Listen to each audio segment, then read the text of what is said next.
Hello everyone. इस video का हमारा टॉपिक है ऑटोक्लेव। देखिए, ऑटोक्लेव को हम कह सकते हैं एक ऐसा डिवाइस है या फिर एक ऐसी मशीन जिससे हम क्या करते हैं, स्टरलाइजेशन परफॉर्म करते हैं। स्टरलाइजेशन परफॉर्म करने का क्या मतलब है? स्टरलाइजेशन एक ऐसा प्रोसेस है जिसके द्वारा जो माइक्रोब्स होते हैं उनको किल किया जाता है। तो इस प्रोसेस को हम स्टरलाइजेशन कहते हैं और ये स्टरलाइजेशन प्रोसेस हम ऑटोक्लेव की मदद से परफॉर्म करते हैं। देखिए क्या होता है, मान लीजिए लैब में है, लेबोरेटरी में या हॉस्पिटल में जो ग्लास वेयर्स होते हैं, इक्विपमेंट्स होते हैं, कोई भी चीज़ होती है, ठीक।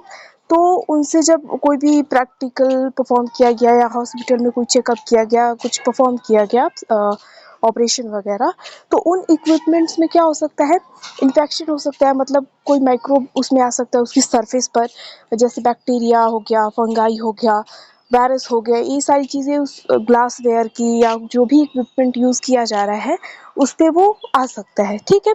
तो जब वो माइक्रोब्स आके उसकी सरफेस पे लग जाते हैं, उसको कंटामिनेट कर देते हैं, तो वो नॉर्मल वॉशिंग से, मतलब आप उसको पानी से वॉश करेंगे, डिटर्जेंट से या फिर सोप्स की मदद से वॉश किया जाएगा, तो वो माइक्रोब्स नहीं जा सकते हैं, ठीक। इसीलिए क्या किया जाता है, उनको किल कर दिया जाता है। और इसी प्रोसेस को हम क्या कहते हैं, स्टरलाइजेशन कहते हैं। Killing of microbes present on the surface of object कह सकते हैं, इसको हम क्या कहते हैं, स्टरलाइजेशन कहते हैं। अब ये जो स्टरलाइजेशन प्रोसेस है, मतलब जो माइक्रोब्स को हम किल कर रहे हैं, इसको परफॉर्म करने के कई सारे तरीके हैं। मतलब स्टरलाइजेशन कई तरीके से परफॉर्म की जाती है। फिजिकल मेथड्स होते हैं, केमिकल मेथड्स होते हैं, कई सारे इसके मेथड्स हैं। ऑटोक्लेव जो मेथड है वो फिजिकल मेथड में आता है। तो ऑटोक्लेव एक तरीका है स्टरलाइजेशन परफॉर्म करने का, ठीक। स्टरलाइजेशन परफॉर्म करने के कई सारे तरीके हैं, ऑटोक्लेव उसमें एक तरीका है जो नॉर्मली हमारे कॉलेज लेबोरेटरी में भी मौजूद होता है।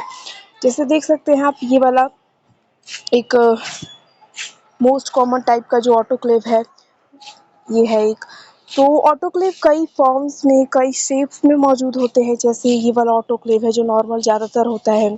उसके बाद ऑटोक्लेव, ऐसे ऑटोक्लेव्स भी होते हैं, टेबल ऑटोक्लेव, ठीक। तो ये वाला भी कॉलेज लैब में मौजूद हो सकता है आपके, और जो ये वाला है, ठीक, ये भी हो सकता है। तो यही ऑटोक्लेव है। तो ये सारी क्या है, ऑटोक्लेव्स कई फॉर्म में होते हैं, मतलब कई तरह के हैं। वर्टिकल ऑटोक्लेव, हॉरिजॉन्टल ऑटोक्लेव, और ये जो टेबल ऑटोक्लेव था। तो ऐसे करके कई तरह के ऑटोक्लेव हैं मार्केट पे। लेकिन क्या होता है, उनकी साइज़ रेंज अलग होती है, एप्लीकेशन हर जगह पे अलग अलग है। तो उस बेसिस पे बहुत बड़े बड़े ऑटोक्लेव्स भी हैं जिनका यूज़ हॉस्पिटल्स में किया जाता है। छोटे छोटे ऑटोक्लेव्स भी हैं जो नॉर्मल पैथोलॉजी वगैरह में, या फिर हम कह सकते हैं कि कॉलेज वगैरह में एकेडमिक पर्पज़ के लिए यूज़ किया जाता है। तो कई तरह के ऑटोक्लेव हैं और उनके पर्पज़ के बेसिस पे उनको जगह जगह पे यूज़ किया जाता है, ठीक। तो आइए हम डिस्कस करते हैं ऑटोक्लेव के बारे में। तो देखिए, बात ये है ना कि भले ही कई तरह के ऑटोक्लेव्स हैं, जैसे यहाँ पे भी दो डायग्राम्स में आप देख सकते हैं, टेबल ऑटोक्लेव है या फिर एक ऐसा वाला सिलिंड्रिकल ऑटोक्लेव है हमारा। लेकिन सबका वर्किंग प्रिंसिपल सेम होता है और सब में जो मेजर कंपोनेंट जो हैं वो सेम होते हैं, ठीक। तो भले ही कोई भी ऑटोक्लेव हो, प्रिंसिपल जो काम करने का प्रिंसिपल है वो सेम है, और जो उनके इक्विपमेंट्स होते हैं, जो मेजर उनका कंपोनेंट होता है, वो भी सब में सेम होता है। जैसे हम इसका डिस्कस करेंगे तो आप यहाँ पे देख सकते हैं, ये होता है प्रेशर गॉज होता है। अच्छा, ये जो ऑटोक्लेव है ना, इसको आप जो हमारे घरों में प्रेशर कुकर है उससे रिलेट कर सकते हैं, सेम है सब कुछ, ठीक। जैसे प्रेशर कुकर में क्या होता है, जो भी है हमारा, मान लीजिए चावल का लेकर एग्जांपल चले, या फिर जो भी चीज़ है हम डालते हैं प्रेशर कुकर में, पानी हमने डाला, उसको सील कर दिया जाता है, बंद कर दिया जाता है, पानी वेपर के फॉर्म में बनता है, उसके बाद एक प्रेशर क्रिएट हो जाता है और खाना जो है जल्दी कंपेयर हो जाता है, अरे बन जाता है, मतलब ठीक, कंपेयर टू अगर हम ओपन किसी चीज़ में वेसल में बनाते हैं उससे। तो क्यों, उस स्टीम से, मतलब जो भाप बना है और जो प्रेशर जो बन जाता है उस क्लोज चैम्बर में, उसकी वजह से जल्दी बन जाता है। सेम ऐसा ही क्या होता है, ऑटोक्लेव में भी होता है। ऑटोक्लेव आपको दिख रहा होगा, ये क्लोज चैम्बर है।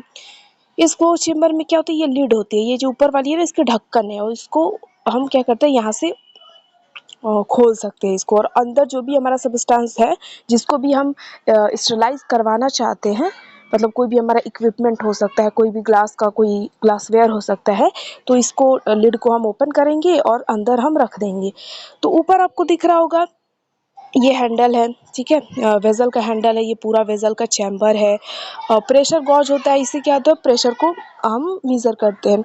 जैसे क्या होता है कि प्रेशर बहुत ज़्यादा भी हो सकता है, कम भी हो सकता है, तो इस बात को मेंटेन करने के लिए प्रेशर गॉज लगा होता है, फिर व्हिसल लगा होता है, सीटी जैसे हमारे नॉर्मल जो प्रेशर कुकर होता है वहाँ पे भी सीटी होती है ना, तो व्हिसल भी लगा हुआ होता है एयर रिलीज़ करने के लिए, प्रेशर रिलीज़ करने के लिए। सेफ्टी वॉल्व्स लगे हुए होते हैं कि अगर कोई खतरा हुआ, अगर कोई ऑटोक्लेव वर्किंग के दौरान कुछ गड़बड़ हुई, प्रेशर बहुत ज़्यादा हो गया है, तो सेफ्टी वॉल्व लगे होते हैं। सेफ्टी वॉल्व में एक रबर कह सकते हैं कि रबर का सब्सटेंस होता है, वो खुद ही फट जाता है, ठीक? तो उससे प्रेशर थोड़ा मेंटेन हो जाता है। उसके बाद कंपोनेंट में हम फिर से डिस्कस करेंगे इसको, नॉर्मल हम देख रहे हैं। फिर ड्रेन पाइप भी होती है, बाहर जो हम पानी मतलब देखिए क्या होता है कि इसमें पानी हम डालते हैं, ठीक? पानी वेपर बनता है, हीटिंग के लिए सिस्टम लगा हुआ होता है, तो पानी वेपर बनता है और उसमें हमारा जो स्टरलाइज़ेशन का ऑब्जेक्ट हमने रखा होता है, तो वो स्टरलाइज़ जब हो जाता है और जब पानी ठंडा हो जाता है, तो वो पानी अब बेकार हो गया है, तो उस पानी को निकालने के लिए ड्रेन सिस्टम भी होता है, ड्रेन वॉल्व भी होता है, वहाँ से गंदा पानी निकाल दिया जाता है, ठीक? तो ये एक जनरल आपको दिख रहा होगा। मतलब हमने डिस्कस किया कंपोनेंट, अभी हम डिस्कस भी करेंगे एक-एक कंपोनेंट के बारे में, क्या-क्या काम होता है, क्या-क्या फंक्शन होता है। तो ये एक जनरल है। उसके बाद यही चीज़ यहाँ पे ये जो प्रेशर गॉज है वहाँ पे लगा हुआ, एक ये है सिस्टम। अंदर के देख सकते हैं यहाँ पे पता है पानी भरा हुआ रहता है और ये जो भी हमारा जो हम यूज़ कर रहे हैं अपना सब्सटेंस स्टरलाइज़ करने के लिए वो इसमें रख देते हैं। स्टैंड होता है उस पे रखने के लिए, ट्राइपॉड स्टैंड होता है, ये सारी चीज़ें हैं यहाँ पे। चलिए कंपोनेंट में हम इसको डिस्कस करेंगे। अब आते हैं यहाँ पे, सबसे पहले बात करते हैं ऑटोक्लेव को हम कैसे डिफ़ाइन कर सकते हैं। तो देखिए an autoclave is a machine that provides a physical method of sterilization by killing bacteria, viruses and even spores present in the material put inside of the vessel using steam under pressure। तो autoclave क्या है? Autoclave एक machine है जो क्या करती है, physical method of sterilisation provide करती है। मतलब स्टरलाइजेशन का एक फिजिकल मेथड है ऑटोक्लेव, और इस फिजिकल मेथड ऑफ स्टरलाइजेशन की मदद से बैक्टीरिया वायरसेस को किल कर दिया जाता है और उनके स्पोर फॉर्म में भी अगर कोई माइक्रोब मौजूद है तो उसको भी किल कर दिया जाता है। जो भी हमने मटेरियल डाला हुआ है ऑटोक्लेव के अंदर स्टरलाइज करने के लिए, उसकी सरफेस पे अगर कोई भी माइक्रोब है तो उसको किल कर दिया जाता है ऑटोक्लेव की मदद से, ठीक? ये जो स्टरलाइजेशन होती है वो क्या होती है, कौन क्या प्रोसेस होती है? तो sterilisation is a process used to eliminate all forms of microbial life including bacteria, viruses, fungi and spores from an object और एनवायरनमेंट। तो ये स्टरलाइजेशन की डेफिनेशन है। स्टरलाइजेशन एक ऐसा प्रोसेस है जिसके माध्यम से कोई भी माइक्रोब है, बैक्टीरिया है, फंगाई है, वायरस है या स्पोर के फॉर्म में अगर माइक्रोब है तो उसको किल कर दिया जाता है। कोई भी ऑब्जेक्ट है या फिर एनवायरनमेंट से जब किल किया जाता है इन सारे माइक्रोब्स को, तो इस प्रोसेस को हम स्टरलाइजेशन कहते हैं। ये जो स्टरलाइजेशन प्रोसेस है ये बहुत ही इंपॉर्टेंट क्रिटिकल प्रोसीजर होता है मेडिसिन की फील्ड में, माइक्रोबायोलॉजी में, फूड इंडस्ट्री में, लेबोरेटरी प्रैक्टिसेस में, ताकि सेफ्टी जो है और जो प्योरिटी है, ठीक है, स्टेरिलिटी है, जो इंस्ट्रूमेंट हम यूज़ कर रहे हैं, सर्फेसेज जो है वो सारी क्या हो, सेफ हो। अब मान लीजिए फूड इंडस्ट्री में या फिर कोई मेडिसिन इंडस्ट्री में सरफेस पे क्या है, इक्विपमेंट यूज़ किया जा रहा है और किसी प्रोसेस में उस सरफेस पे माइक्रोब लगे हुए हैं, तो क्या होगा उस दवा में भी या फिर कहीं भी जहाँ जिस फील्ड में इस चीज़ को परफॉर्म किया जा रहा है, तो अगर स्टरलाइजेशन नहीं किया जाएगा, माइक्रोब्स को नहीं मारा जाएगा, तो इन्फेक्शन कंटामिनेशन हो सकता है। तो ये स्टरलाइजेशन की बात हुई।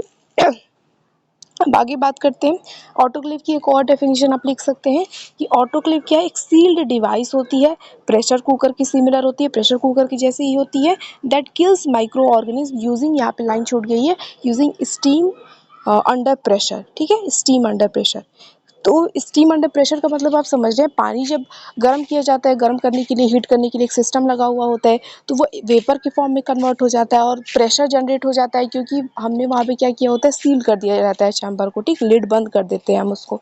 तो इसीलिए हम वर्ड यूज़ करते हैं स्टीम अंडर प्रेशर। यहाँ पे भी आप देख सकते हैं कि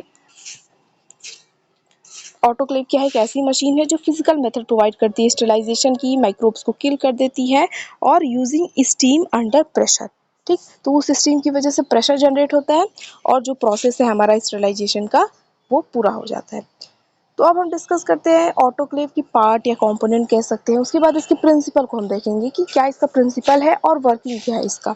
ठीक, तो जो सिंपलेस्ट फॉर्म ऑफ ऑटोक्लेव है हमारे पास वो होता है जो प्रेशर कुकर टाइप होता है, या जिसको हम लेबोरेटरी बेंच ऑटोक्लेव्स कहते हैं, वो होता है। ठीक, तो इनके क्या क्या कंपोनेंट होते हैं जैसे आप यहाँ देख सकते हैं इस डायग्राम में। जैसे देखिए ये तो पूरा हमारा चैम्बर हो गया, प्रेशर वेसल हो गया हमारा ये। ठीक, पानी होता है यहाँ पे हीटिंग एलिमेंट होता है इस पानी को गर्म करने के लिए और इसको वेपर फॉर्म में कन्वर्ट करने के लिए। जो पानी जो वेस्ट वाटर बन जाता है, जब हमारा स्टरलाइजेशन प्रोसेस खत्म हो जाता है तो वो पानी अब वेस्ट हो गया है, उसमें माइक्रोब हो सकते हैं आ गए हैं, किल्ड माइक्रोब, तो उसको निकालने के लिए यहाँ पे एक ड्रेनेज सिस्टम भी होता है, ड्रेन वॉल्व होता है, यहाँ से हमारा वेस्ट वाटर निकल जाता है। फिर प्रेशर गॉज लगा हुआ होता है प्रेशर को मेंटेन करने के लिए, सेफ्टी वॉल्व्स लगे हुए होते हैं, थर्मोमीटर भी होता है कुछ कुछ माइक्रो इसमें क्या कहते हैं ऑटोक्लेव्स में, अंदर जो टेम्परेचर है उसको देखने के लिए। एयर रिमूवल वॉल्व होता है जो प्रेशर जनरेट हुआ उसको रिमूव करने के लिए। प्रेशर कंट्रोल वॉल्व होता है। ठीक, फिर क्या होता है कि ये स्क्रीव्स होते हैं, मतलब जो ढक्कन है, लिड है हमारी, जब उसको हम बंद कर देते हैं तो फिर उसको टाइटली बंद करने के लिए कई सारे स्क्रीव लगे हुए होते हैं। ये ढक्कन है, हमारी लिड है। उसके बाद ये हमारा जो सबस्टांस हमने रखा हुआ है वो है। ठीक, हीटिंग, ये परफोरेटेड रेस्टिंग प्लेट है, इसी प्लेट पे रखा जाता है इसको। ये वाटर है। तो ये हमारे जनरल क्या है कंपोनेंट्स हैं इसके ऑटोक्लेव के। तो इसी को हम डिस्कस करेंगे बारी बारी से। तो सबसे पहला देखिए प्रेशर चैम्बर, ये पूरा जो चैम्बर होता है ऑटोक्लेव का वो। तो ये क्या है, जो ऑटोक्लेव का प्रेशर चैम्बर होता है वो एक वेसल होता है और जो उसका आउटर पार्ट होता है वो स्टेनलेस स्टील का बना हुआ होता है। मतलब जैसे सबसे पहले वाले डायग्राम में आप देखें, सेकंड, ये वाला ये वाला डायग्राम, तो ये क्या है, ये जो पूरा है ये क्या है, इसका जो आउटर ये वाला बाहर वाला हिस्सा है ये स्टेनलेस स्टील का बना हुआ है। ठीक है,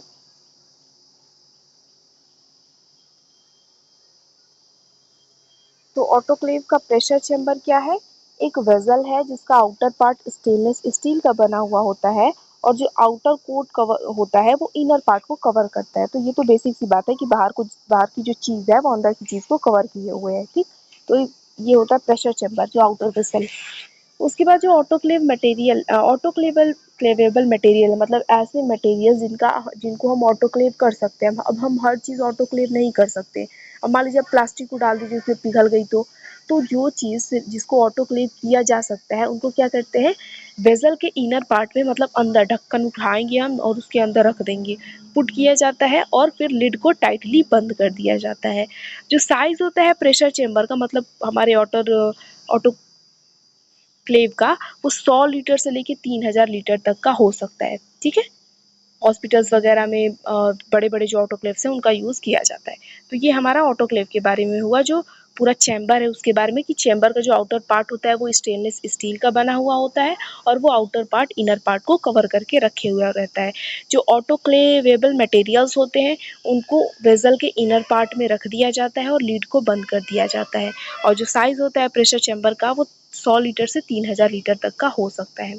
दूसरा जो इम्पोर्टेंट पार्ट है वो लिड है, ढक्कन जो होता है। ठीक, तो ये क्या होता है, लार्ज स्केल ऑटोक्लेव का जो टॉप पे होता है उसको लिड कहते हैं। ठीक, ढक्कन।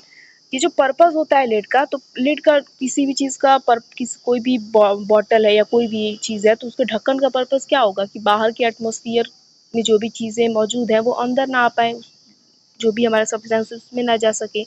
तो ऑटोक्लेव में भी जो लिड होती है उसका, या डोर भी हम उसको कहते हैं, तो उसका पर्पस क्या होता है, to seal off the outside atmosphere and create a sterilized condition on the ये HT on inside of the autoclave. तो ऑटोक्लेव में भी जो लिड होती है या फिर डोर होती है उसका ये पर्पस होता है कि जो आउटर एटमॉस्फेयर है वो क्या हो पाए, वो अंदर ना जा पाए और अंदर जो एक स्टरलाइज कंडीशन बनी हुई है, मतलब माइक्रो ऑर्गेनिज्म फ्री कंडीशन जो बनी हुई है वो बनी रहे। ठीक, क्योंकि देखिए अगर ढक्कन नहीं होगा तो एयर में, जो एटमॉस्फेयर में कितने सारे माइक्रोब्स हो वो आकर उसको फिर से कंटामिनेट कर देंगे, इसीलिए लिड का यूज़ किया जाता है कि कंटामिनेशन ना हो। The lid is made air tight via the screw clamps and asbestos washer. तो लिड को क्या किया जाता है, एकदम एयर टाइट पैक कर दिया जाता है स्क्रू कैम्स की मदद से। जैसे अभी हमने स्क्रू देखा ना, यहाँ पे इस डायग्राम में देख सकते हैं स्क्रूज लगे हुए हैं, इनकी मदद से एकदम एयर टाइट उसको कर दिया जाता है, बंद कर दिया जाता है। तो ये हुआ लिड। उसके बाद जो लिड होती है ना, उसके ऊपर कई सारी चीज़ें लगी हुई होती हैं, ठीक है। जैसे ये आप देख सकते हैं, ये सारी इतनी सारी चीज़ें लगी हुई हैं ना। तो ये आप लगातार भी लिख सकते हैं कि एक ऑटोक्लेव के ये कंपोनेंट्स है, या फिर आप अलग अलग करके भी लिख सकते हैं कि जो लिड होता है उस पे कई सारे कंपोनेंट लगे हुए होते हैं, ठीक। तो क्या क्या होता है, प्रेशर गॉज होता है। तो प्रेशर गॉज क्या होता है, लिड के ऊपर प्रेजेंट होता है, और क्या काम करता है, to indicate the pressure created in the autoclave during sterilisation. Pressure gauge बताता है कि स्टरलाइजेशन मतलब जो चैम्बर है हमारा ऑटोक्लेव है, तो उसमें स्टरलाइजेशन प्रोसेस चल रही है। स्टरलाइजेशन प्रोसेस के द्वारा दौरान जो प्रेशर जनरेट होता है, उस चीज़ को कौन शो करता है, प्रेशर गॉज शो करता है। The pressure gauge is essential as it assures the safety of the autoclave and the working condition of the operation। तो ये जो प्रेशर गॉज है, गेज है, ठीक, ये क्या है, बहुत ज़रूरी है, क्योंकि ये हमें बताता है कि अंदर प्रेशर कितना जनरेट हो रहा है। अगर बहुत ज़्यादा एक्सेप्शनली हाई प्रेशर हो गया तो खतरा हो सकता है, तो हम उसको प्रेशर रिलीजिंग विसल की मदद से या फिर सेफ्टी वॉल्व की मदद से हम उस चीज़ को मेंटेन कर सकते हैं। तो प्रेशर गॉज का काम क्या होता है कि स्टरलाइजेशन प्रोसेस के द्वारा जो प्रेशर जनरेट हो रहा है उसको दिखाना, ठीक है, इंडिकेट करना। उसके बाद क्या होती है, प्रेशर रिलीजिंग यूनिट होती है, विसल होती है, सीटी हमारी, ठीक। तो ये भी क्या होती है, लिड पर प्रेजेंट होती है, और इसका काम भी क्या होता है, प्रेशर कुकर में जो हम विसल लगी होती है सीटी, उसी की जैसे, मतलब प्रेशर को रिलीज करने के लिए। तो it helps release the pressure of the chamber before opening the lid after sterilising the material. तो जब स्टरलाइजेशन हो जाता है, तो उस लिड को खोलने से पहले, उसके ढक्कन को खोलने से पहले हम क्या करते हैं, प्रेशर रिलीजिंग यूनिट या विशल की मदद से जो प्रेशर जनरेट हुआ है उसको निकाल देते हैं, ठीक। सेम जैसा प्रेशर कुकर में होता है, ठीक। प्रेशर कुकर में भी हम क्या करते हैं, पहले सीटी से क्या करते हैं, जो प्रेशर जनरेट होता है उसको निकाल देते हैं, उसके बाद ढक्कन खुल जाता है, ठीक। सेम चीज़ यहाँ पे भी होती है कि जैसे स्टरलाइजेशन प्रोसेस हो जाती है, तो उसके बाद विशल की मदद से प्रेशर को निकाल दिया जाता है, फिर ढक्कन को खोला जाता है, ठीक। उसके बाद सेफ्टी वॉल्व लगे हुए होते हैं। तो सेफ्टी वॉल्व का काम क्या होता है कि ये अगर कोई मतलब एक्सीडेंट ना हो, इस चीज़ को अवॉइड करने के लिए प्रेशर सेफ्टी वॉल्व का यूज़ किया जाता है, ठीक। अगर वेसल में बहुत ज़्यादा प्रेशर हो गया है तो कोई एक्सीडेंट ना हो, इस चीज़ को अवॉइड करने के लिए सेफ्टी वॉल्व लगे हुए होते हैं। ये भी लिड पर ही प्रेजेंट होती है। और इस सेफ्टी वॉल्व में क्या होता है ना, एक थिन लेयर होती है रबर की, ठीक है। सेफ्टी वॉल्व, मान लीजिए हमारी ये सेफ्टी वॉल्व है, तो इसके अंदर एक पतली सी लेयर लगी हुई होती है रबर की। और अगर प्रेशर बहुत ज़्यादा हो गया है उस ऑटोक्लेव का, तो क्या करता है ना, वो रबर फट जाता है, बर्स्ट कर जाता है, और जो प्रेशर होता है वो रिलीज हो जाती है। इसीलिए जो खतरा होता है वो हमारा टल जाता है, ठीक। एक्सप्लोजन नहीं होती है, क्योंकि बहुत ज़्यादा प्रेशर हो जाएगा तो ऑटोक्लेव फट सकता है। लेकिन सेफ्टी वॉल्व इसलिए लगा रहता है कि उसके अंदर जो रबर का लेयर है वो फट जाता है और प्रेशर रिलीज हो जाता है। तो ये हो गया हमारा। उसके बाद स्टीम जनरेटर होता है, ठीक। ये सारे आप लगातार भी लिख सकते हैं, या फिर आप कह सकते हैं कि ये सब लीड के ऊपर लगे हुए होते हैं, ठीक। उसके अलावा थर्मोमीटर भी है, आपने देखा तो वो टेम्परेचर को देखने के लिए लगा हुआ होता है। उसके बाद स्टीम जनरेटर, इलेक्ट्रिकल हीटर। तो ये क्या होता है कि अब हमने पानी डाला है, तो पानी अब ठंडा ठंडा ऐसे पानी तो स्टीम तो जनरेट होगा नहीं, उसको गर्म करने के लिए कुछ चीज़ चाहिए। तो उसके लिए इलेक्ट्रिकल स्टीम जनरेटर या फिर बॉयलर का यूज़ किया जाता है। और ये जो इलेक्ट्रिकल स्टीम जनरेटर है या फिर बॉयलर है, ये चैम्बर के नीचे मौजूद होता है, ठीक है। मान लीजिए ऐसा कुछ चैम्बर है तो यहाँ पे हमारा मौजूद होगा, ठीक। और क्या करता है, इलेक्ट्रिकल हीटिंग सिस्टम का यूज़ किया जाता है पानी को गर्म करने के लिए, और वो स्टीम क्या होता है, जनरेट हो जाता है। उसके बाद इसमें दो पॉइंट्स हैं कि जो वाटर का लेवल है चैम्बर में, ठीक है, अंदर इनसाइड की बात कर रहे हैं हम, वो भी एक इम्पॉर्टेंट फैक्टर है, ठीक है।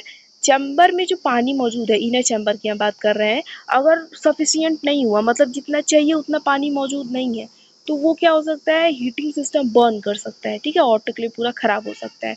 वहीं अगर पानी बहुत ज़्यादा हो गया है तो वो क्या करेगा, जो ट्रे वगैरह रखा हुआ है जिस पे हमने अपना सामान रखा हुआ है ऑटोक्लेव करने के लिए, वो इधर उधर तैरने लगेगा, ठीक। तो पानी का एक लेवल होता है, उसी उतना ही मेंटेन करके रखा जाता है। उसके बाद वेस्ट वाटर कूलर होता है। तो देखिए, पानी तो क्या हुआ है, स्टीम बन चुका है। जब पूरा स्टरलाइजेशन प्रोसेस खत्म हो जाएगा तो हमें उस पानी को निकालना भी है और क्या करना है, ऑटोक्लेव को ठीक भी करना है। तो उसके लिए जो वेस्ट वाटर है वो तो गर्म है अभी, जो वेस्ट वाटर मतलब स्टरलाइजेशन प्रोसेस के बाद जो भाप बना हुआ है, तो वो वेस्ट वाटर है, अब खराब पानी अब है वो, अब हम उसका कोई यूज़ नहीं कर सकते। तो उसको कूल करने के लिए, ठंडा करने के लिए क्या कि ड्रेनेज सिस्टम से जो पाइप से पानी निकलेगा वेस्ट वाटर, उससे पहले उसको ठंडा किया जाता है, ठीक। तो उसके लिए वेस्ट वाटर कूलर लगे हुए होते हैं, क्योंकि देखिए गरम गरम अगर आप पानी पाइप से निकालेंगे तो पाइप हो सकता है खराब हो जाए, ठीक है, पिघल जाए, अगर प्लास्टिक की है, या फिर खराब हो सकता है, ठीक। तो कई सारे ऑटोक्लेव्स में क्या होता है, एक सिस्टम होता है जो एफ्लुएंट होता है, मतलब जो हमारा वेस्ट वाटर होता है उसको ठंडा करने के लिए। और ये सिस्टम क्या करता है, ड्रेनेज पाइप को कोई डैमेज ना हो इसलिए उसको लगाया जाता है। थर्मामीटर होता है, टॉप पर, लीड के टॉप पे मौजूद होता है, और चैम्बर के अंदर क्या टेम्परेचर है इस बात को ये इंडिकेट करता है। तो ये सारे हमारे कंपोनेंट्स हो गए ऑटोक्लेव के। अब हम बात करते हैं प्रिंसिपल और वर्किंग क्या है ऑटोक्लेव की। तो देखिए मेन जो प्रिंसिपल है ना ऑटोक्लेव का, वो है मॉइस्ट हीट स्टरलाइजेशन, ठीक। मॉइस्ट हीट से यहाँ मतलब है हमारा स्टीम, जो भाप है हमारा, ठीक, पानी जो भाप बन चुका है वो। तो मॉइस्ट हीट के माध्यम से भाप के माध्यम से स्टरलाइजेशन परफॉर्म किया जाता है, मतलब माइक्रो ऑर्गेनिज्म को मारा जाता है। देखिए पूरा एक जनरल में बता रही हूँ क्या होता है इसका प्रिंसिपल और वर्किंग, कि हमने ऑटोक्लेव की वेसल में, चैम्बर में अपना पानी डाला, ठीक है। पानी डालने के बाद क्या हुआ, हीट जनरेटर की मदद से, हीटिंग सिस्टम की मदद से उस पानी को गर्म किया गया, पानी वेपर बन गया, ठीक है, भाप बन गया, और हमने उस चैम्बर में अपना जो भी सबस्टांस, जो भी चीज़ है स्टरलाइज करने के लिए वो डाला हुआ है, ठीक। तो क्या होता है कि जैसे जैसे प्रेशर बढ़ता है वैसे वैसे टेम्परेचर बढ़ते जाता है, ठीक है। वेपर हुआ जनरेट तो उससे प्रेशर जनरेट होता है, क्योंकि चैम्बर सील्ड है हमारी, बंद है, तो जैसे जैसे प्रेशर बढ़ता है टेम्परेचर भी वैसे वैसे ही बढ़ता जाता है। फिर क्या होता है ना, ये जो मॉइस्ट हीट है यानी कि जो वेपर होती है, इसकी पेनिट्रेशन पावर बहुत ज़्यादा होती है। पेनिट्रेट मतलब क्या होता है, किसी चीज़, पेनिट्रेशन को क्या कह सकते हैं, छेद कर देना कह सकते हैं। तो जो भी हम सब्सटेंस यूज़ करें, मान लीजिए हमने कोई ग्लास का वायर, मतलब ग्लास का कोई भी टेस्ट ट्यूब वगैरह कुछ भी यूज़ किया हुआ है, तो उससे माइक्रोब्स लगे हुए होते हैं। तो ये जो वेपर है ना उस माइक्रोब की सेल में चला जाएगा, और जो प्रोटीन्स है माइक्रोब की सेल में उसको कोएगुलेट कर देगा, मतलब कह सकते हैं जमा देगा। और जब प्रोटीन का स्ट्रक्चर बिगड़ जाएगा तो अल्टीमेटली उस माइक्रोब की डेथ हो जाती है, वो माइक्रोब मर जाता है, और हमारा स्टरलाइजेशन प्रोसेस पूरा हो जाता है, ठीक। तो ये है हमारा पूरा एक स्टेप और प्रिंसिपल।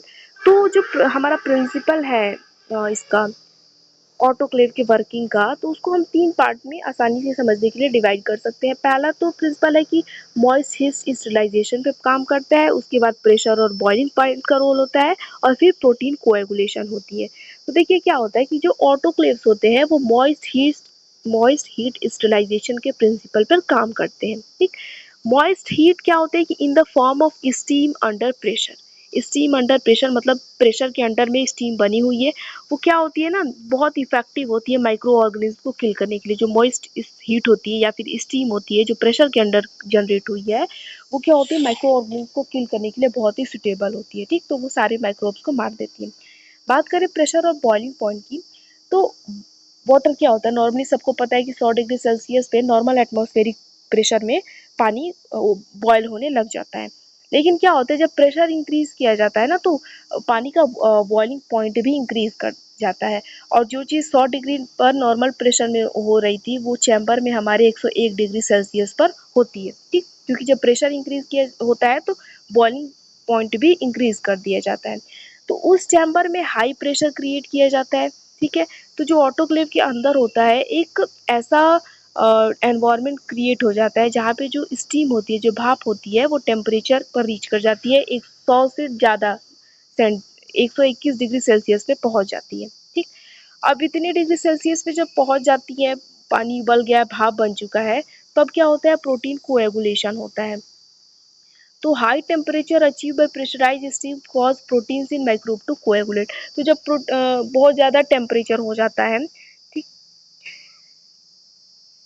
तो क्या होता है जो माइक्रोब्स होते हैं उनके अंदर जो सेल में प्रोटीन मौजूद है वो कोएगुलेट करने लग जाती है, जमने लग जाती है।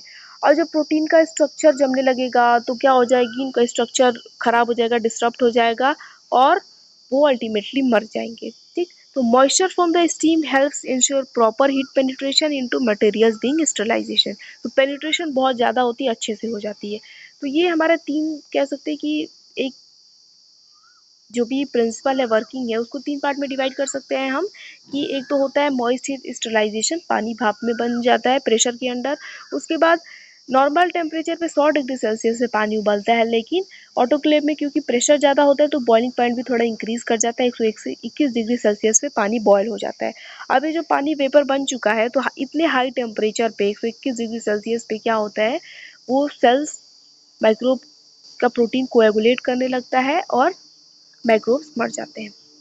तो ये जो प्रिंसिपल है वो ऑटोक्लेव में कब अप्लाई किया जाता है, देखिए यहाँ पे लिखा गया है water boils at 121 degree Celsius और प्रेशर 15 psi या फिर 775 mm ऑफ Hg। इस प्रेशर पे और इस टेम्परेचर पे जो पानी होता है वो बॉयल करने लग जाता है और वेपर के फॉर्म में कन्वर्ट होने लग जाता है। अब क्या होता है कि जब ये स्टीम जो वेपर बना हुआ है वो जो भी सरफेस है, जो भी हमारा सबस्टांस हमने रखा हुआ है स्टरलाइज करने के लिए, उस सरफेस पे मान लीजिए सरफेस को है, इस सरफेस पे हमारा क्या है, स्टीम पहुंचा, भाप पहुंचा, ठीक। तो ये क्या कर देता है, सरफेस पे जाता है तो कंडेंस हो जाता है, ठीक है, ठंडा हो जाता है और उसका लेटेंट हीट है वो निकल जाता है और माइक्रोब्स किल हो जाते हैं, ठीक। ये जो कंडेंस लिक्विड होता है ensure the moist killing of the microbe, ठीक। अब मतलब देखिए ये हमारा कोई भी ये हमने रखा हुआ है सब्सटेंस अपना स्टरलाइज करने के लिए, अब इस पे जैसे ही वेपर आई, वेपर की फॉर्म आई, तो इसका जो हीट था वो निकल जाता है, ठीक, वो चला जाता है माइक्रोब्स में और उसकी सेल को कोएगुलेट कर देता है और ये कंडेंस बन जाता है, ठंडा हो जाता है। तो ये हमारा स्टेप होता है। एक बार जब स्टरलाइजेशन पूरा कंप्लीट हो जाता है, पूरा प्रोसेस खत्म हो जाता है, ठीक है, और स्टरलाइजेशन प्रोसेस कितना लंबा चलेगा ये इस बात पे डिपेंड करता है कि कंटामिनेशन कितना है। माइक्रोब्स कम होंगे तो जल्दी हो जाएगा, ज़्यादा होंगे तो ज़्यादा टाइम लगेगा, ठीक। तो उसके बाद प्रेशर को रिलीज कर दिया जाता है विशल की मदद से और जो चैम्बर के अंदर प्रेशर है उसको रिस्टोर कर दिया जाता है, ठीक है, ताकि जो कंपोनेंट्स हैं अंदर वो कुछ समय के लिए हॉट ही रहें, गर्म ही रहें। तो ये हमारा जनरल जनरल क्या मतलब प्रिंसिपल और वर्किंग था। अगर आप इसको ऐसे लिखना चाहें तो ऐसे लिख सकते हैं या फिर आप ऐसे लिख सकते हैं, ये स्टेप में भी आ जाएगा हमारा कि ऑटोक्लेविंग का स्टेप क्या होता है, और अगर स्टेप वाइज आप वर्किंग लिखना चाहते हैं तो वो भी लिख सकते हैं या फिर ये ज़्यादा सही रहे। तो देखिए सबसे पहले ऑटोक्लेव के लिए क्या होता है स्टेप, लोडिंग। लोडिंग में क्या किया जाता है, जो भी हमारा स्टरलाइज करने के लिए जो भी हमारा आइटम है, सबस्टांस है, उसको ऑटोक्लेव के चैम्बर में रखा जाता है, ठीक। उसके बाद वाटर एडिशन, पानी ऐड किया जाता है, तो specific amount of water add किया जाता है, ठीक। और उसके बाद स्पेसिफिक अमाउंट में एक बार यहाँ हम आते हैं डायग्राम पे अपने, पानी कितना ऐड किया जाता है, देखिए ये जो प्लेट लगा हुआ है ना इसके नीचे ही पानी रखा होता है, क्योंकि इसके ऊपर पानी अगर जाएगा तो जो प्लेट है ये इधर उधर करने लगेगा, हिलने लगेगा, ठीक है, तैरने लगेगा, इसीलिए पानी इतने लिमिटेड में ही रखा जाता है, ठीक।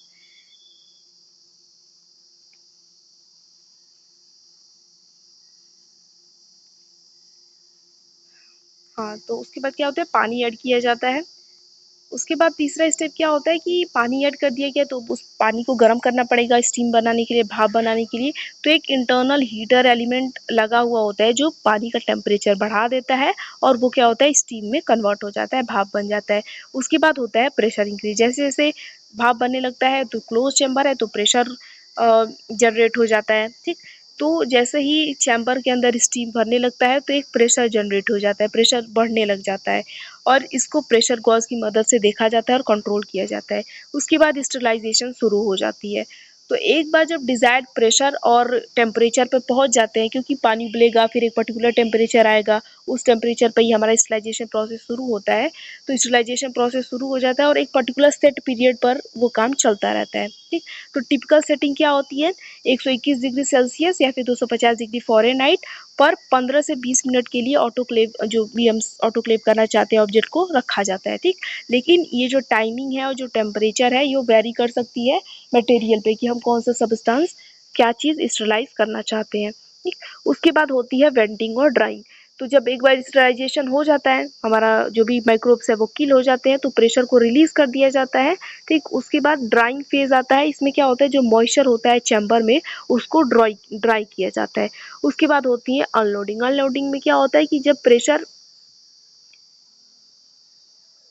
और टेम्परेचर दोनों ही नॉर्मल लेवल पे आ जाते हैं तो चैम्बर की डोर को या लिड को ओपन कर दिया जाता है और जो स्टरलाइज आइटम है उनको हम निकाल लेते हैं। ठीक, तो ये पूरा स्टेप होता है ऑटोक्लेविंग का। अब बात करते हैं कि किन किन तरह की ऑटोक्लेव्स के टाइप क्या हैं। तो देखिए साइज के बेसिस पे कि ऑटोक्लेव छोटा है या बड़ा है, क्या उसका डायमेंशन है, इसके बेसिस पे दो तरह के ऑटोक्लेव है। पहला तो है लार्ज स्केल ऑटोक्लेव। तो ये जो स्केल होते हैं ये साइज में बड़े होते हैं और इनके पास क्या होता है, डबल चैम्बर होता है। ठीक है, और ये 500 लीटर से 1500 लीटर के हो सकते हैं, ये जो लार्ज स्केल ऑटोक्लेव है। और ये लार्ज स्केल ऑटोक्लेव का यूज़ हॉस्पिटल में किया जाता है, क्लिनिकल और रिसर्च लेबोरेटरी में किया जाता है। दूसरा होता है स्मॉल स्केल ऑटोक्लेव। तो स्मॉल स्केल ऑटोक्लेव साइज में स्मॉल होते हैं, छोटे होते हैं और ये क्या होते हैं कि 20 से लेके 300 लीटर तक के चैम्बर इनके पास हो सकते हैं। स्मॉल स्केल ऑटोक्लेव यूनिवर्सिटी और कॉलेज लेबोरेटरीज में यूज़ होते हैं, ठीक, प्रैक्टिकल पर्पसेस के लिए। अब ये तो साइज की बेसिस था। उनका वर्किंग प्रिंसिपल क्या है, किस बेसिस पे वो काम करते हैं, इसके बेसिस पे भी कई तरह के ऑटोक्लेव हमारे पास मौजूद है। तो पहला हम बात करें प्रेशर कुकर टाइप या फिर लेबोरेटरी बेंच ऑटोक्लेव, ठीक, जिसको एन टाइप भी हम कहते हैं। तो ये क्या होते हैं, ये डोमेस्टिक प्रेशर कुकर की तरह ही होते हैं और आज भी दुनिया में कई जगहों पर इनका यूज़ किया जाता है। इसमें भी कुछ मॉडिफिकेशन की गई हैं जो प्रेशर कुकर टाइप वाला ऑटोक्लेव है इसमें। तो जो नया मॉडर्न टाइप है उसमें क्या होता है, एक मेटल चैम्बर होती है और मेटल की लिड भी होती है जिसको आसानी से बंद भी किया जा सकता है और सील भी किया जाता है और इसमें एक रबर गैस्केट लगा हुआ होता है। रबर जो होता है जैसे हमारे प्रेशर कुकर में रबर होता है, ठीक है, ढक्कन में उसके, तो उसी तरह से। उसके बाद इस प्रेशर कुकर टाइप ऑटोक्लेव में एक एयर और स्टीम डिस्चार्ज टैप होता है, प्रेशर गॉज होता है और सेफ्टी वॉल्व मौजूद होता है। एक इलेक्ट्रिक इमर्शन हीटर भी होता है चैम्बर के बॉटम में पानी को हीट करने के लिए। दूसरा जो है वो है ग्रेविटी डिस्प्लेसमेंट टाइप ऑटोक्लेव। ये दूसरे तरह का ऑटोक्लेव है जिसका नाम है ग्रेविटी डिस्प्लेसमेंट टाइप ऑटोक्लेव। ये क्या है, कॉमन टाइप के ऑटोक्लेव्स हैं जो लेबोरेटरीज में यूज़ किए जाते हैं। इन ऑटोक्लेव में क्या होता है, जो स्टीम होती है उसमें चैम्बर में जो पानी मौजूद है उसमें स्टीम जनरेट की जाती है हीटिंग यूनिट की मदद से और उसके बाद वो क्या होता है, which then moves around the chamber for sterilisation. बाद में वो चैम्बर में क्या होता है, घूमता रहता है स्टरलाइजेशन करने के लिए। इस तरह के जो ऑटोक्लेव हैं होते हैं वो सस्ते होते हैं अदर टाइप के ऑटोक्लेव्स के मुकाबले, ग्रेविटी डिस्प्लेसमेंट टाइप। उसके बाद है प्रोशर पॉजिटिव प्रेशर डिस्प्लेसमेंट टाइप, जिसको बी टाइप भी कहते हैं हम।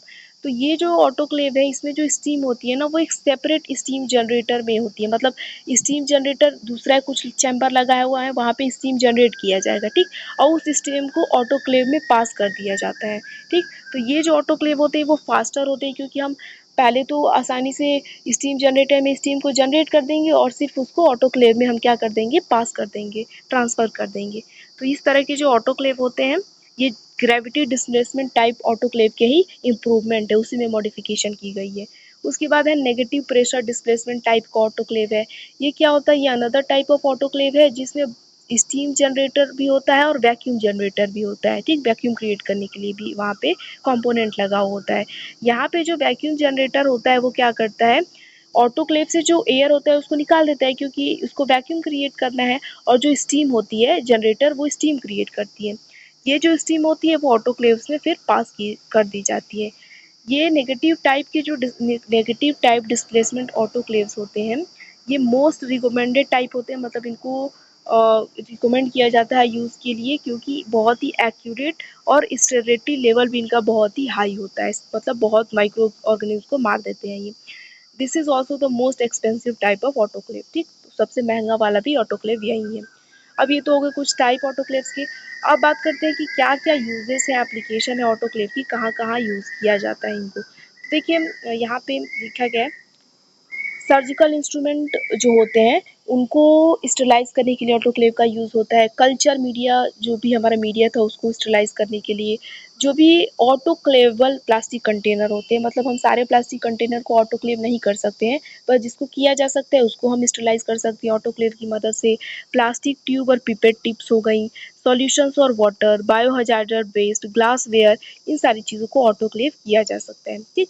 तो देखिए autoclave is particularly useful for media containing water that can not be sterilise by dry heat. तो ड्राई हीट की मदद से जब जिस चीज़ को हम स्टरलाइज़ नहीं कर सकते हैं, तो उसके लिए ऑटोक्लेव का यूज़ किया जाता है।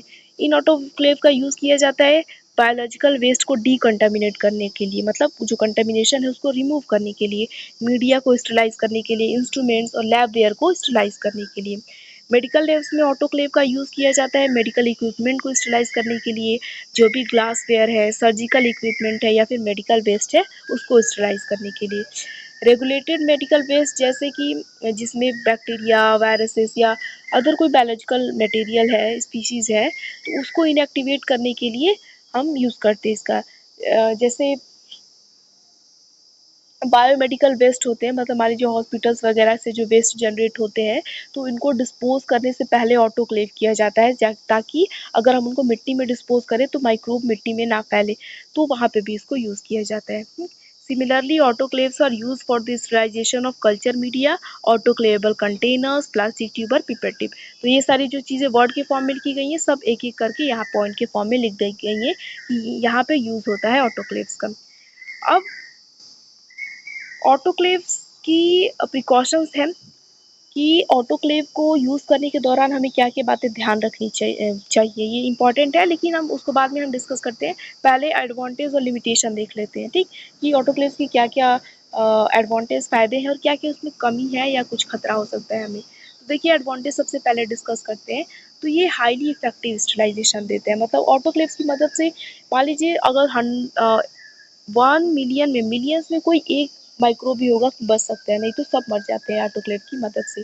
तो ऑटोक्लेव्स और one of the most effective method for sterilisation, ये वन ऑफ द मोस्ट मतलब बहुत ही बढ़िया मेथड होते हैं स्टरलाइजेशन के, और बहुत ही वाइड रेंज ऑफ माइक्रोब्स को ये खत्म कर सकते हैं। मतलब ऐसा नहीं कि बस बैक्टीरिया को मारेंगे या फिर वायरस को मारेंगे, वायरस, बैक्टीरिया, फंगाई, इन सारी माइक्रोब्स को ये मार सकते हैं, ठीक है? तो बहुत ही वाइड रेंज होता है, माइक्रोब को ये मार सकते हैं।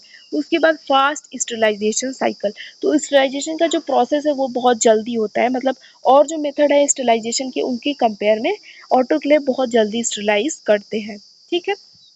उसके बाद वाइड रेंज ऑफ मटेरियल, मतलब कई तरह के मटेरियल को स्टरलाइज किया जा सकता है, जैसे कि ग्लासवेयर हो गया, मेटल्स हो गया, लिक्विड हो गया, कुछ प्लास्टिक के भी सब्सटेंस होते हैं जिनको हम ऑटोक्लेव कर सकते हैं। फिर कॉस्ट इफेक्टिव भी होता है लॉन्ग रन में, मतलब कि एक इसका डिसएडवांटेज भी ये है कि ऑटोक्लेव्स महंगे होते हैं, मतलब शुरुआती जो पैसा है खर्चा बहुत आएगा ऑटोक्लेव अगर कोई खरीदना चाहता है तो। लेकिन अगर आप इन्हें एक बार सेटअप कर लिया, ऑटोक्लेव खरीद लिया, तो बहुत लंबे समय तक ये चलते हैं। तो इस मुकाबले में मामले में क्या होते हैं, कॉस्ट इफेक्टिव होते हैं। तो इनिशियल इन्वेस्टमेंट जो है वो हाई होता है, लेकिन जो समय के साथ जो है इनकी लॉन्ग रन होती है, इसीलिए क्या होता है ये बढ़िया होते हैं, ठीक? डिसएडवांटेज की बात करते हैं कि या फिर लिमिटेशन कह सकते हैं कि ऑटोक्लेव का क्या लिमिटेशन है। तो यही पहला तो ये है कि इनिशियल कॉस्ट है, अगर ऑटोक्लेव खरीदना चाहते हैं तो पैसा भाई लगेगा, खर्चा आता है, बहुत महंगे होते हैं। उसके बाद है टेम्परेचर सेंसिटिविटी। तो क्या होता है कि ऑटोक्लेव कर रहे हैं जो भी हम मटेरियल का, ऑब्जेक्ट का, तो कुछ हो सकता है सब्सटेंस टेम्परेचर सेंसिटिव हो, बहुत ज़्यादा टेम्परेचर पे क्या हो सकता है कि वो डिस्ट्रॉय हो सकता है।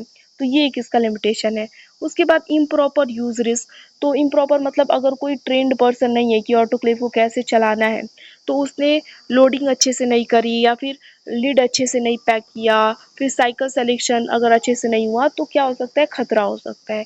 उसके बाद not suitable for all material, हर तरीके के मटेरियल को हम ऑटोक्लेव्स में क्या कर सकते हैं, स्टरलाइज नहीं कर सकते। जैसे इलेक्ट्रॉनिक हो गया या फिर कोई केमिकल्स हैं, तो उनको ऑटोक्लेव्स में स्टरलाइज नहीं किया जा सकता। तो ये एडवांटेज डिसएडवांटेज हो गया। अब हम प्रिकॉशन की बात करते हैं, क्या क्या चीज़ें हमें ध्यान रखनी चाहिए ऑटोक्लेव क्लेविंग के दौरान या फिर ऑटोक्लेव का जब हम यूज़ करें उस दौरान। तो पहला देखिए, autoclave should not be use to sterilize water proof और water resistant substances like oil और पाउडर्स। तो देखिए ऑटोक्लेव्स में हम सिर्फ ऐसे सब्सटेंस जो वाटर से स्टरलाइज हो सकते हैं उन्हीं का यूज़ करते हैं। ऐसे मटेरियल जो वाटर प्रूफ है या फिर वाटर रेसिस्टेंस है, ऐसे मटेरियल्स का यूज़ ऑटोक्लेव्स में नहीं किया जाना चाहिए, ठीक? पहला पॉइंट तो ये हो गया। दूसरा प्रिकॉशन ये है कि जो ऑटोक्लेव है बहुत ओवर क्राउडेड नहीं होना चाहिए, मतलब ये नहीं कि आपने भर भर के उसमें रख दिया है सामान स्टरलाइज करने के लिए, नहीं, ठीक, एक सफिशियंट मात्रा में ही आपको सामान रखना है वहाँ पे स्टरलाइज करने के लिए, ठीक है? It should be loaded in a way that ensure sufficient penetration. मतलब ये नहीं कि 150 आपने उसमें इक्विपमेंट्स रख दिए हैं और उतनी स्टीम जनरेट ही नहीं हुई। तो एक सफिशिएंट मात्रा में ही क्या करना है, चीज़ों को स्टरलाइज करने के लिए उसमें रखना है, बहुत ओवर क्राउडिंग नहीं करनी है। उसके बाद the item placed inside the chamber should not touch the side और टॉप ऑफ द चैम्बर। उसके बाद जो भी इक्विपमेंट आपने स्टरलाइज करने के लिए ऑटोक्लेव में रखा हुआ है वो उसकी टॉप को या फिर साइड्स को टच नहीं करनी चाहिए, ठीक, बिल्कुल बीच में रहनी चाहिए। उसके बाद attempts to open the lid when the autoclave is working should be never be made. और जब ऑटोक्लेव का प्रोसेस चल रहा है तो ढक्कन को खोलना बिल्कुल भी नहीं है, ठीक, ये वाली पागल जैसी हरकत नहीं करनी है, ठीक। उसके बाद to ensure sufficient penetration article should be wrapped in something that allow penetration by steam and materials like aluminum foil should not be used। तो देखिए जो हमारा ऑब्जेक्ट हम यूज़ कर रहे हैं, स्टरलाइज करना है जिसको हमें, तो उस पे क्या करेगा, स्टीम जाएगा और जो भी माइक्रोव लगे हैं वहाँ पे पेनिट्रेट करेगा। तो ऐसे सब्सटेंस में उसको पैक किया जाता है। मान लीजिए कोई सीज़र है, ठीक है, जो लैब वगैरह में हॉस्पिटल में यूज़ होते हैं, सीज़र है, तो उस चीज़ को ऐसे किसी मटेरियल में रैप किया जाएगा जिससे पेनिट्रेशन बहुत अच्छे से हो। और रैपिंग के लिए एल्युमिनियम फॉयल का यूज़ कभी नहीं किया जाना चाहिए। उसके बाद प्लास्टिक और पॉलीथीन ट्रेज और container should not be used as they might melt and damage the autoclave. तो जो हमारा इक्विपमेंट है उसको रखने के लिए ट्रे, मतलब प्लास्टिक ट्रेज, पॉलीथीन ट्रेज का यूज़ नहीं किया जाना चाहिए क्योंकि वो मेल्ट कर सकती है हाई टेम्परेचर की वजह से। उसके बाद beside never autoclave flammable, reactive, corrosive, toxic और radioactive material, household bleach और पेराटीन एम्बेडेड टिश्यूज। तो ये सारी चीज़ें कभी भी ऑटोक्लेव नहीं की जानी चाहिए। तो ये हमारा हो गया ऑटोक्लेव का टॉपिक। ठीक है, नेक्स्ट टॉपिक हम नेक्स्ट वीडियो में डिस्कस करेंगे। Thank you.